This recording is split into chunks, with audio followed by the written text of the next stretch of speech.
And then when it comes to existing clients, those of you who've heard me talk before will know I'm a big fan of this conversation, and it goes like this. A lot of people are worried about going back to their existing clients. You know, those legacy clients you've had for maybe 2 or 3 years, you've not increased the price, you maybe brought them in at a low rate.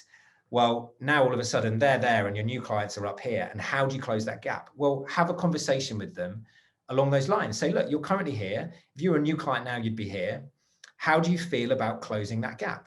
And you're asking, how do you feel? You're not saying we're going to do this tomorrow. You're not imposing it upon them. You're asking how they feel about it. And they'll tell you how they feel. And some will say, do you know what? I've been waiting for this. You guys are brilliant. You're far too cheap. I'm happy to go to that price tomorrow. I promise you, if we all do this tomorrow, some people will say that. And at the other end of the spectrum, of course, there'll be some people who say, look, we just come out of a pandemic.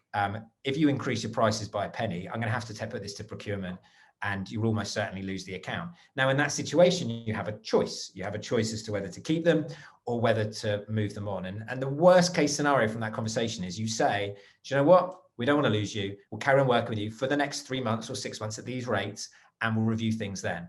That's the worst that happens, is you stay where you are. You have nothing to lose. Now, what's more likely to happen? Somewhere in between. People saying, well, how about we meet you halfway? How about we phase up to those new rates over the course of the next 3 months? But you have very little to lose by having that conversation.